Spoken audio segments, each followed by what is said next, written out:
Hello and welcome to a special edition of the Royal Blue podcast with me, Ian Croll.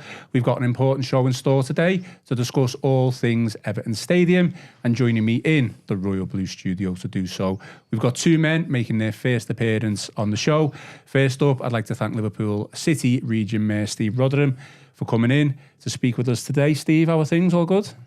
Yeah, mainly good. We'll find out from the questions whether everything's going as swimmingly as I think it is. Okay, well, what do you make of our Royal Blue Everton studio today? Is it? Yeah, I'm feeling so at home. Yeah, I can't tell you. Having a look at some of the programmes. Notice the Derby one's not there though. There isn't. I know. We'll have to be careful when we start being referred to as the Blue Echo.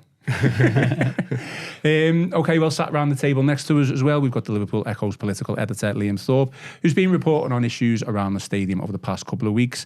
Liam, how are things? Okay? Yeah, not bad. Getting a bit more sleep now. My 1-year-old's decided to sleep through the night, so I'm feeling refreshed and ready for action. Good stuff, good stuff. Well, today's agenda, it's obviously an exciting time to be an Everton fan, especially with the opening of the new stadium at Bramley-Moore Dock. However, it is also somewhat of an uncertain time for many Blues, questioning how they are going to get to and from the stadium safely and soundly. Steve has obviously come in today to discuss any and all issues surrounding travel and accessibility, so we thank him for that.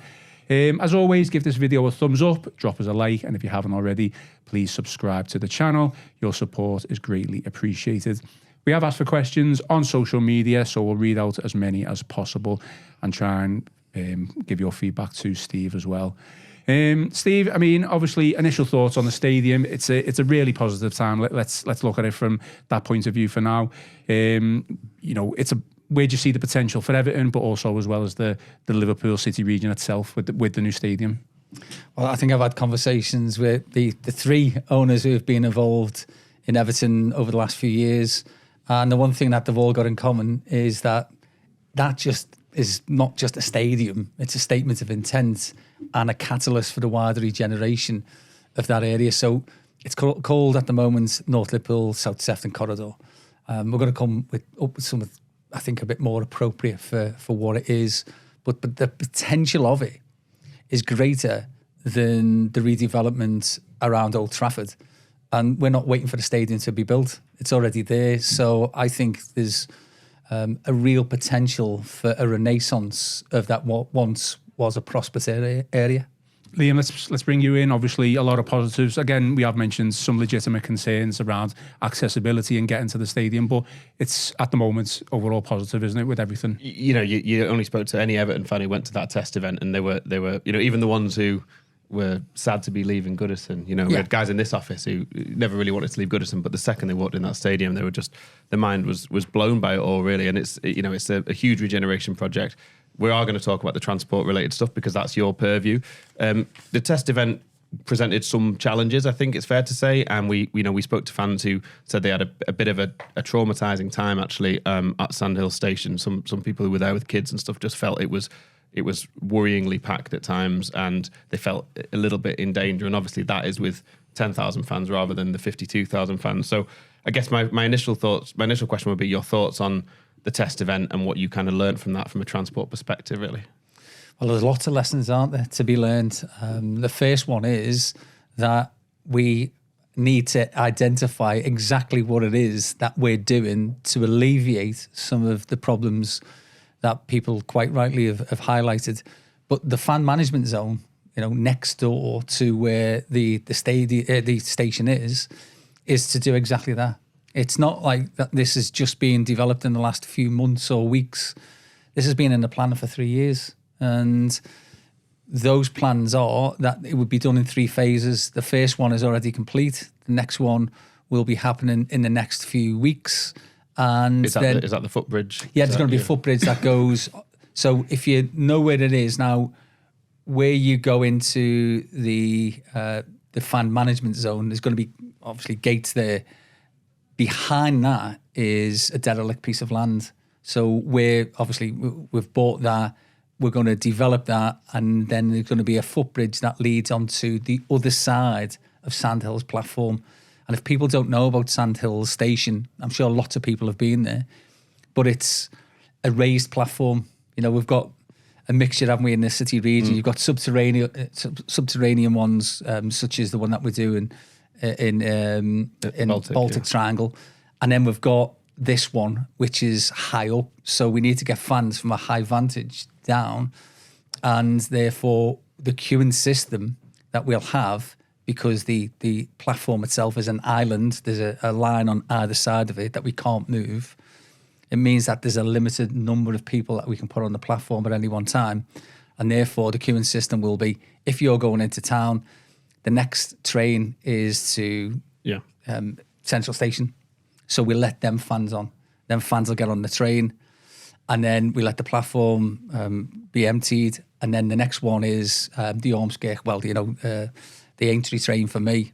And people will get on that. And it'll have the requisite number of fans getting onto those particular trains that the whole system can manage. And that's what it's all about, really. The big criticism that you face, and you've taken a fair bit of flack over the last couple of weeks, is a lot of people saying, the years that the CA has had to sort of plan for this, and at this point it feels a bit last minute in terms of, the footbridge isn't ready yet, the fan management zone is just getting going. What do you say to the criticism that the CA has dragged its heels over this? Well, the CA, just along with all of our partners, is one of the members of the Transport Working Group that's been looking at this for the 3 years. And, it's chaired by Everton Football Club. The likes of Network Rail are on it, the combined authorities on it, Merseyrail are on it, everybody's Liverpool City Council's on it. Everybody who's to do with transport. Overall responsibility for transport in the for city transport region. In the city region, but not for this particular development and this project, which is shared. So I'm not shaking any responsibilities. I absolutely want this to work, and we'll play our part in that. But it's everybody who has developed this scheme together. And that scheme is to do it in 3 phases. And so the first one is done. That was completed by some of the monies that we got from Everton Football Club, so their contribution. And the next ones are from ourselves. So that's it. Everton's is 1.6 million and ours is 4.3 million. Just going back to the Thursday, the 6th of Feb, was when you posted the video on X, or obviously Twitter, where you kind of detailed, plans for the new fan management system at Sandhills. Can you understand a little bit why fans were a little bit disappointed with obviously what the plans were going to be? No, because if you say to somebody, I'm going to build a building, and then you show them the footings so that certainly that something's definitely going to happen, they don't go, oh, right, it's not the finished article. Because there's an expectation that is the first phase. And we quite clearly said that this is the fan management zone. Obviously, I get why some people would be worried about it, because I think some people were expecting a fan park. And it's not a fan park, it's a fan management zone. So I think the terminology, perhaps we might have got better. And certainly the way in which we could have explained phase 1, which was to put the tarmac down and then to put the chicane barriers in, so that there's 4 different queues, so that people don't have to stand outside in Sandhills Road, is it? Because that's the alternative. Because as you let fans queue outside and mingle and then wait for the trains, as happens with every other station. We didn't. We've been planning this for a long time. And when people see the completion of what that fan management zone is, I think they'll understand that it's cost a lot of money. We had to find the money. It's taken a long time to plan it, but it's all in hand. Everything is geared up for late August, early September of this year. Steve, I've got to ask you about your comments on Radio Merseyside when talking about sort of some of the factors that may have caused delays in this, and you did push some of that onto the situation around Everton and their ownership. Now, the club would say that despite the challenges of ownership and points deductions and everything in that area, they had always planned to build the stadium, and that was never really in doubt. What's your sort of relationship been with them over this, and are things getting a bit tense between the two sides? Well, I hope not, because we've always had a very, very good relationship with Everton Football Club. And by the way, for a Liverpool fan, I don't think there's many other Liverpool fans that would have gone out on a limb like I have for Everton over the years, from sort of the very early days when I was the MP for Liverpool Walton and supporting them, when I was getting loads of stick for doing that, from the unfair points deduction that they had, and the fact that unequivocally I came out to support them. And then with the plans for Bramley-Moore, and the fact that we have put our money where our mouth is, because we invested £15 million, which helped Everton to redevelop the outside bit, not the stadium, but the outside bit, the public realm. So we've put our money where our mouth is, and there's another £4.3 million. But we didn't get the money off Everton for phase one until October. And so that was because it was likely then that all of those issues were going to be resolved, because I dealt with 777, and I wasn't convinced that things were all going to be hunky-dory and completed on time. When Friedkin started to show an interest, and then he didn't, if you remember, and then he came back. When he came back, I just felt that definitely this was going to happen. So it wasn't that I was critical of Everton, but there were uncertainties over ownership, and nobody can challenge that. Was there any continuous communication with Colin Chong, the CEO? Yeah, he's been brilliant. Yeah. Again, on sort of semi-regular occasions, we've gone to the stadium to see the development as it's taken place, and he's talked us through it. I mean, before that, Denise took us a couple of times, and I think Richard has also been part of some of those meetings that we've had. But just even 3 or 4 weeks ago, I took somebody called the Chief Secretary to the Treasury to Bramley-Moore, could have chose anywhere in the whole of the city or city region, and I said, come and have a look at the potential for this area. And the Chief Secretary of the Treasury is the Deputy to the Chancellor, as you know, Rachel Reeves. And they'll be the people who will be writing the cheques for the wider redevelopment of Bramley-Moore. So it's not like I haven't been supportive. I've been uber supportive. And I hope that the ground is a massive success. But we'll do all the things that we need to do to ensure that fan safety is paramount. And I saw one criticism of everything that I'd said, and I get some people will have a pop, but I'm not having anybody telling me that I didn't take it seriously and mentioned how important safety is of fans in this city and city region, when I know I've been through instances where it's absolutely demonstrated why it's so important. So I'm not having anybody tell me that was just thrown in and it was unnecessary. That's the one driver that nobody will ever convince me isn't paramount. Just on that then, so following the test events, obviously from a club point of view, the stadium, it was a huge success. Obviously 10,000 people, a few more test events on the way. But we did have one comment from Kevin Duffy. He basically said, quote, "All it would have taken is for someone to fall on the track and it would have been a disaster. I held my kids back against the wall and it was pretty terrifying." And that's a quote that was included in one of Liam's pieces, or one of Liam's colleagues' pieces. Obviously, paramount is absolute, priority, isn't it? Are we able to, guarantee safety and everything that goes along with around Sandhills on match days?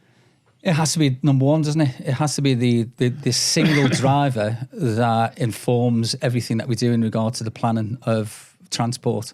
But look, if you go to Central Station at this moment in time, it's another island platform, and it does get scary. We're trying to do stuff about that, and we're trying to build in some of the things that we'll need to do for Central Station. It's the same for any area where it's very congested with the numbers of people that will be using those platforms. So the fan management zone is supposed to limit the number of people who are actually on that island platform. That's the whole idea of it. If things, as it happened on this occasion, weren't regulated enough, then we'll address that. But that's what the test event was about. Can I ask about the, a lot of people came on to us and said, was there any idea for a new station or an expanded station in that area? And I think it was some of your friends in the Liberal Democrats who pointed out that back in 2018, the CA had looked at assessments of where to do other stations, and one in the Vauxhall area was actually seen as more viable than Headbolt Lane, which of course was a new station that was built. Did you ever look at building a new station or expanding Sandhills to deal with some of these issues, and what were the kind of decisions made around that? But that's the problem with people who don't understand that 7 years is a long time in transport. And Headbolt Lane subsequently had whole housing estates built onto it and had the footfall that made it commercially viable to build a station there. Plus, it's not just about Headbolt Lane, that one, and you know this, but I'll just explain it for anybody else. It gives us connectivity to Blackburn and then possibly to Manchester that way, because of the issues that we've had, obviously, with Northern trains. So there's that with Headbolt, but we have to have something called a BCR, as you know, a benefit cost ratio, in a business plan. The business plan, if it's over 50 million, has to go to the Secretary of State. Yeah. The Secretary of State won't sign anything off unless it's at least 1.8, 1.9 or 2 as a business case, as a BCR. You're not getting even close to that. You're probably way under 1 on something that would be in between Sandhills and Moorfields at the moment, because there isn't a footfall. Is that because it would only be busy on match days? It'd be 6 hours every 2 weeks, wouldn't it? And so you're not going to get that over the line. But as you know, Rachel Reeves has announced that we're getting £56 million, I think it is, for Central Docks. And that's going to be nearly 2,000 homes. So it starts to make sense that you plan these things in the next round. But the only issue that I would say is that the closer that a station is to a football ground, the more people it will attract onto it. Yeah. And there have been stations that have been built in the stadiums that have been built in the past that have been close to stations where the station has to be closed because of the sheer volume of people that want to get on those trains. So again, safety is always paramount, and we'll look at that in the round as we do with all transport issues. And the station's important, so are the trains that serve it. And obviously, it hasn't been the easiest start to life for Merseyrail's new fleet. And I know this is a massive frustration of yours. And, you know, we're still getting quite a few reports of where there's faults on the line, train faults. How confident are you that this new fleet is up to the challenge of serving this enormous new stadium, which, as Ian says, is such a massive benefit to the city? It needs the fleet to be fit for that, doesn't it? I'll come on to the fleet in a minute, so remind me, but I need to explain again to people, because they think that we're on charge of the whole system, the whole network, and the rails and the signals are not part of Merseyrail. Network Rail, isn't That's it? Network Rail. But the train faults themselves, that's the deal that you signed, isn't it? Yeah, I'm just going to, but the stations also aren't ours, although I'm in the process of seeing if we can get the stations devolved. So we're actually investing money, £4.3 million, and Everton 1.6, into a station that we don't actually own. So there are considerations. Now, on the fleet, we're back up to 92, 93% on trains. We're one of the best train operating companies in the whole country with the best performance levels anywhere. So whilst there are problems, again, we just need to take stock that actually the vast majority of people, millions of transport journeys every single week are carried out with nobody being very few people being inconvenienced. It's when you're on the one that breaks down, or when you're behind another one that has broken down and you're waiting for that to be towed away. They're the frustrations. And look, you know, I use the trains every single day. Yeah. So I get why trains are so important. But the vast majority of fans who went on last Monday, 10 days ago, didn't go by the train. They went via other transport modes. So lots went by bus. We didn't have any complaints on the bus. And others went by car and then tried to find a parking spec, thinking that it's the same as around Goodison.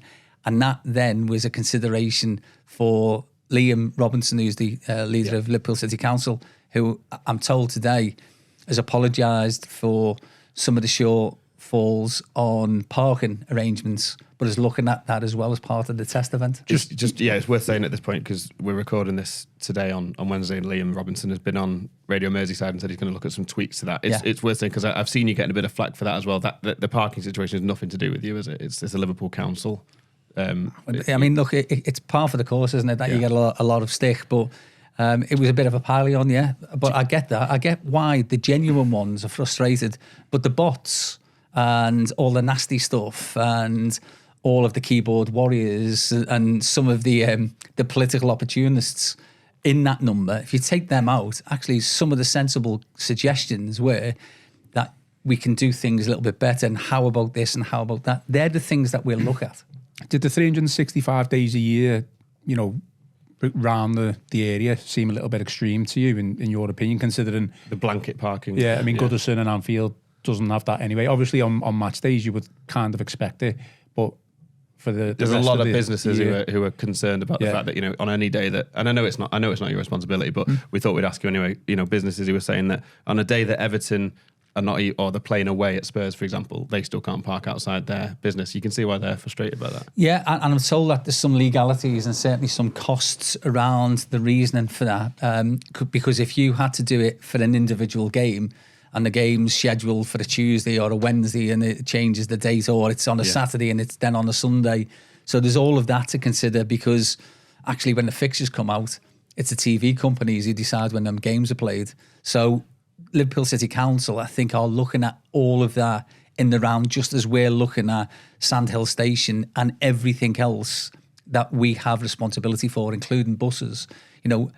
How about park and ride? How about more soccer buses? How about some other transport links that we could get people to and from the stadium on? That would be attractive as well, because we can use them for other things. That I've talked about this thing which is called in Belfast a glider, but it's a rapid transit system, and we can have a look at that. I'm not saying all of these individuals are a panacea, but they're part of the transport offer that we have to get right before the start of the new season. Do you still see the glider as something that can happen before the Euros in 2028? Because that'd be quite crucial. I really do. Yeah, I really do. I mean, that's if we can do some of the things we need to do. So that because they're 18 metres long, we need to do some adjustments to the road infrastructure. And so there's certain things we'd have to do. But wouldn't it be great if instead of putting in what that Lib Dem called a light tram system, have a look, and anyone can do this online, go and have a look at how many people a light tram system moves. It's up to 50 people. 50 people being moved by a tram system that could cost tens, hundreds of millions of pounds is just not commercially viable. It's not something that would pass the BCR test. It's not something that's value for money. So we can do something different where we haven't got to put permanent rails down, but the things look like a tram, and we can use them then in other areas when they're not on match day duty. In terms of the next test events, obviously, again, exciting for Blues fans. There's going to be an extra 15,000 people attending. Any special plans or things that you're going to put in place for the next one? I think it's going to be the end of March, maybe beginning of April. Still yet to announce it, I think. Well, I know when the date is, okay. and so I know what we need to do, because obviously, depending on when matches are played, some of them played in midweek. That means that normally after 7 o'clock, they pretty much go to half-hour services, and we're going to have to plan that and it can only be a few weeks before, so we've got the certainty of planning it, that we can do more services at the peak times of a football match to get fans to and from games. If it was on a Saturday, you get quarter of an hour services, but Saturday is also busy with commuters going to and from town anyway. If it's on a Sunday, they're half-hourly services. And so what would we do? Because as people will know, the way rest day working in the industry, in the sector, the rail sector works, we'd have to convince people to come to work, and that would only be for a few hours before the game and then a few hours after the game. So there are some real considerations for all these people who think that it's just a magic wand and you can just go, that's what I'd do. I'll build a new station between 60 and 100 million. Great. If they can get us the money, I'm more than happy to look at the proposals that they put forward. So we know you're obviously a busy guy, and you've got things to move on to. So we just wanted to ask you finally your sort of final message to Everton fans, really. Those who've expressed concern, those who've had a bit of a pop at you in the last few weeks. What's your message revolving around Bramley-Moore Dock to Everton fans today? My mates are Evertonians. I've got, my best mate is an Evertonian. Somebody called Andy Burnham is an Evertonian. He never mentions it. No, he never mentions it. I don't need people necessarily to be telling me things that I already know. I don't mind the positive stuff, the constructively critical stuff. What I would say is that there's so much anxiety with Evertonians at the moment, because whilst they don't want to leave Goodison Park, they can't wait to get into the new stadium. It's a bit like Crimbo, isn't it? We know it's coming and they can't wait for that to happen. And so, some people's senses are a little bit heightened with this, but just bear with us. we're working with Everton Football Club. We're working with all of the partner agencies to ensure that we can do everything possible to improve the transport links to the new Bramley-Moore Stadium. That doesn't include a new station to service the stadium. It doesn't mean that you have to spend ridiculous amounts of money to get people 3 minutes closer to the ground. I mean, I know loads of Evertonians who use Sandhills now and walk to Goodison Park, and they walk from Kirkdale Station. It's longer to get to Goodison on either of those two routes than it is from Bramley-Moore. I know Liverpool fans like me who walk from Sandhills Station up that slope towards Anfield. So we've got to be realistic about this is public money. We can only spend it in certain ways. It has to pass the government's test if we want to spend it.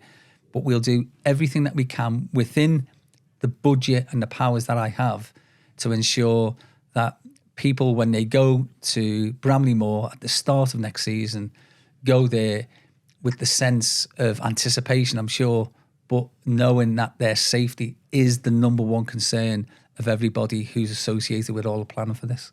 I know we're short on time, but I did promise that we'd read out a couple of questions. So Gary Lambert says, what is the maximum capacity of a Merseyrail train and what percentage of attendance for Bramley-Moore do you see going through Sandhills after the match?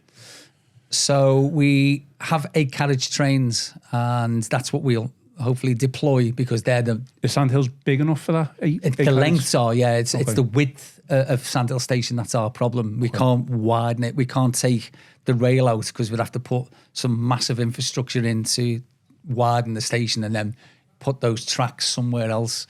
But lengthwise, yeah, 8 carriages all the time, no problems. So we can get about 800 people on one of those trains. We want them every 15 minutes, of course. And so we're planning on scheduling that as much as we possibly can. And then we think that with the 50-odd thousand, some of them will obviously be away fans. So say about 5,000.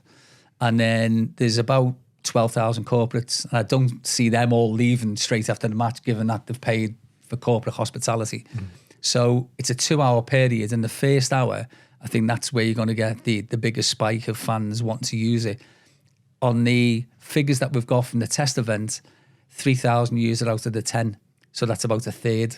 So we're planning on a third of the 35,000. So that's about 15,000 people who'll use the station.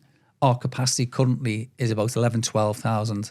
So we can comfortably get people away from the stadium with the capacity that we have. But there will be some people who obviously then will go into the second hour, and we wanted to see if we can get as many away in the first hour as we possibly can. Plus the fact is, by the way, just to let you know, loads more people in the good weather are going to walk because, again, talking to Evertonians, have you seen there's a few pubs on the way to town that are starting to spring up and all that? Yeah. So you'll get all of that. You'll get people rocking up. Some people will use James Street Station. So there's a whole host of things that we haven't really considered at this moment in time. But let's plan for the worst case. And then if it's better and more comfortable for passengers, brilliant. Would it be the same as well for night matches, say like 7:30, 8 o'clock kickoff matches where, you know, potentially games wouldn't finish till after 10 o'clock? And this is the big issue for us because we have to pay staff. So if we've got twice as many trains running as what would normally run at that time, but it's only being used at either end of a football game, then that's a difficult one for us because we've got limited budgets. I mean, if we had the deepest pockets going, then we could just say, we'll do all of this. But we have to work within the budgets that we've got. Otherwise, what we do is we put all the tickets up for everybody and then everybody moans about tickets are too expensive for the trains. Okay, some of the topics I think we've been covered throughout, but at Dixie J50 says, what evidence do you have which suggests that the queuing system at Sandhills will work despite it being completely different to the setup at Aintree, which has 2 platforms and only 2 destinations? No, it's not. It's the queuing system is not what you get on the platform. The queuing system is the bit outside to keep people safe. So it splits people up into 4 distinct routes. So there's one into town, then there's one to Southport, one to Ormskirk and one to Headbolt Lane. And only when them trains come in will those passengers be allowed to get onto the platform so that they can get straight onto the train and away. At Aintree, whoever said that, Dixie, is spot on, that it's the same system that a train comes in and only those people who are allowed on that platform are allowed to get onto that train. So we'll regulate the numbers of people who'll be on the platform at any one time, and it should only be the people with the next available train who are standing on it. Okay, I've got two more. So Simon says, I think you kind of covered this a little bit, but where is the 4.2 million he commented on being spent to improve the transport infrastructure, and what is EFC's commitment? That's £1.6 million that Everton have already contributed. We got that. Am I right that there'll be more? Should be some more Section 106 money as well coming through? I think that goes to the city council. To the council, yeah. It's be spent in the area around it. So that'll be. I mean, the council obviously are very keen on trying to alleviate the problems that people had with parking. So they're going to be doing a bit more.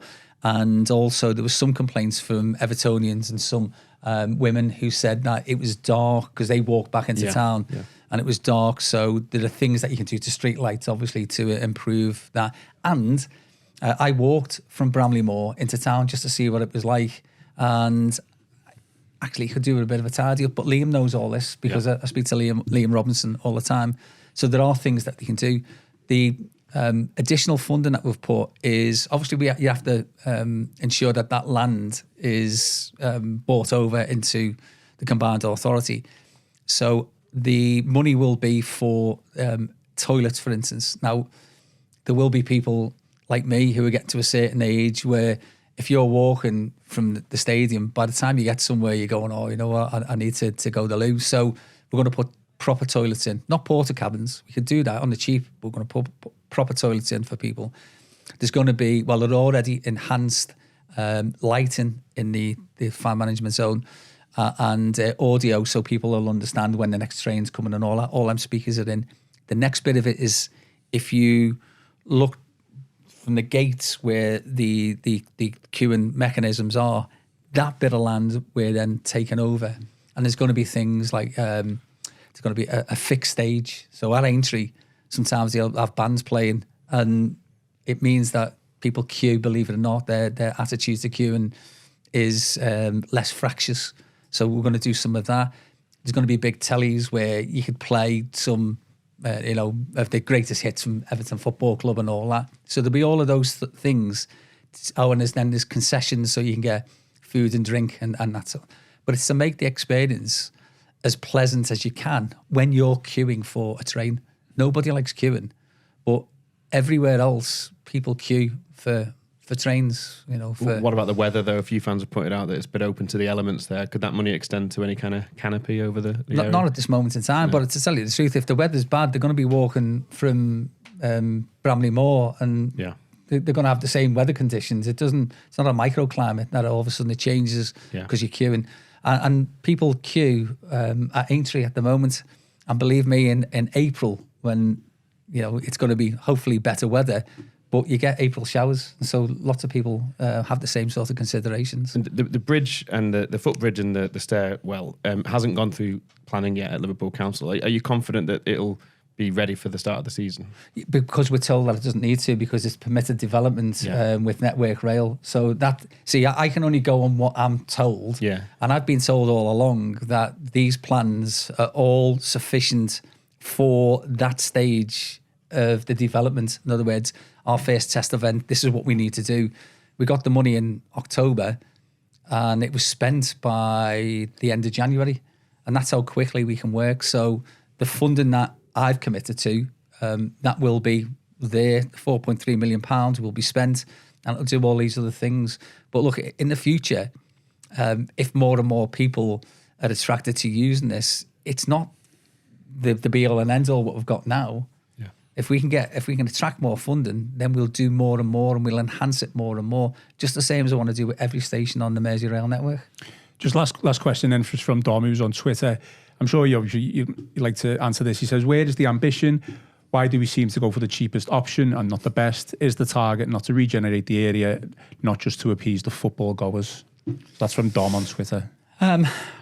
It's not to do either of those things. We have really ambitious plans for the regeneration of that whole corridor.